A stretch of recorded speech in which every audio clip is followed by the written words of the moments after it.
Boas a todos, benvidos a un novo capítulo do programa Rally Talks. Hoxe atopámonos na 12ª subida a Taboada, que se celebra na localidade luguesa de Taboada. Hoxe imos ter con nós ao bicampeón de España, Sergio Vallejo, que nos contestará as nosas preguntas. Vamos con ello. Boas a todos, hoxe temos con nós o campeón de España de rallies no ano 2009 e no 2014, Sergio Vallejo, co seu Porsche 997 GT3 RS Cup. Boas, Sergio, que tal? Moi ben. Bueno, vendo a cantidade de lendas cas que te enfrontaches, entre as que destacan Luis Monzón ou Miguel Fuster, con cal deles tuveches maior rivalidade e cal disfrutaches máis? Co que máis disfrutei foi con Javier Azcona, que era na Copa ZX sobre todo, despois co Saxo Kikar. Foi co que aprendí máis, tendo un rival que che enseña. Rivalidade, pois Evia, Fuster, Ojeda, bueno, con todos estes tuve, na verdad, que peleas interesantes. Pero bueno, ao final, cando pasa todo, pois queda unha amistad, porque ao fin e ao cabo a todos nos gusta o mismo, así que temos moito máis en común que diferencias. Vale. Bueno, sabemos que saliches con diversos copilotos ao longo da túa trayectoria, pero bueno, gustaríanos saber así un poquinho por encima como surxeu que salira copilotándote teu propio irmán. Bueno, é que xa de nenos, cando eu empecé a conducir con 8 anos, entonces imagínate, Diego 6 anos máis xoven que a min, eu con 15 anos e Diego con 9, pois andábamos por ali cos coches nos camiños e tal, e Diego sempre se acostumbrou a ir á miña dereita. En canto tuvo permiso con 16 anos para ter licencia de copiloto, xa me acompañou no Rally a Coruña, creo que foi o primeiro no ano 88, me parece. E eu non nacera. No. Bueno, todos somos tamén coñecedores da túa participación no Rally Dakar fai uns aniños, creo recordar que fai 2 anos. Sí. Cabe a posibilidade nun futuro de volverte a ver no Dakar? No, vexo moi difícil, porque non polo difícil que é o Rally, que sí que o é, pero o máis difícil é conseguir un equipo competitivo e, sobre todo, os costes son desorbitados. E a verdade que estou cansado de buscar patrocinio xa. Vale. Ao longo da túa carreira tamén fixeches infinitude de probas, todas as que fixeches, non existan ou non? Que che gustaría volver a correr sin dúbida?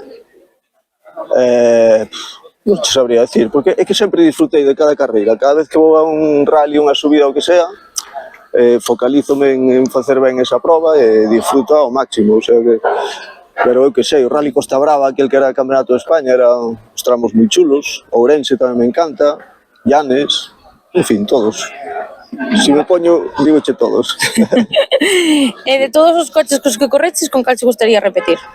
Gustaríame o Saxo Kikar, volver a facer unha proba con el. Co Porsche pois sigo correndo, que tamén foi co que máis disfrutei, pero por suerte podo seguir disfrutando. Vale. E aparte desta subida a Taboada, veremos ten algunhas probas máis? Non sei, improviso, ou se me surge, pois corro, se non, pois nada. O sea que non teño ningún plan así establecido, non? Vale, sabemos tamén que aparte de piloto, impartes cursos de condución. Que tal te crees que se che dá eso de facer de docente? Tes algunha anécdota así pequeniña que se poda contar, graciosa? Sí, bueno, teño moitas, porque teño que decir que aprendí moito enseñando, porque cando empecé a correr foi moi autodidacta, porque non había nin escuelas, nin nadie que che enseñara nada, había moi pouca xente que competía. E cando empecé a dar cursos, pois empecé a conocer máis a fondo como a veces cousas que facías e non sabías moi ben por qué, pois a entendelo, porque a técnica, cando aplicas unha forma de girar ou de acelerar ou tal, como repercute no comportamento dos coches, aprendí moitísimo. E anécdota, pois mira, por exemplo, unha vez dando, porque damos tamén cursos a guardias civiles de tráfico, policías locales, etc. E un guardia civil de tráfico que nunca correu, ni nunca tuvo ninguna vinculación co deporte, conducía bastante mellor que moitos que corren, así que incluso fixemos un pique no circuito e lle ganei só por unha décima, o sea que... Ui, cuidado, solo por unha décima. Tiña talento o guardia, sí. Pois ese guardia, se nos ve, que se vai apuntando. Sí, non lle escapa de calquera, Vale, xa para rematar agora a pregunta pola que, bueno, surxiu este programa, gustaríanos saber cal é para ti a importancia que ten ou como ves o tema da saúde mental no mundo, sobre todo, da automoción, non só dos rallies, das carreiras. Bueno, en todo é super importante, porque é unha... que é moi difícil de transmitir, o que o padece costalle transmitilo, o entorno costalle entendelo.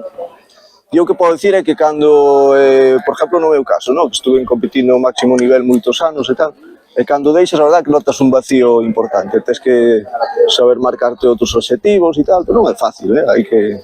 A vida é dura, así que costa sempre manter a cabeza fría.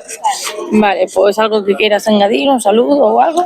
Nada, un saludo e que, pois eso, que todos tratemos de disfrutar da vida, que todo é importante na vida, non só son as carreiras, non só é todo. Familia, os amigos, eso é o máis importante. Vale, pois moitísima sorte nesta subida. Gracias. A disfrutar.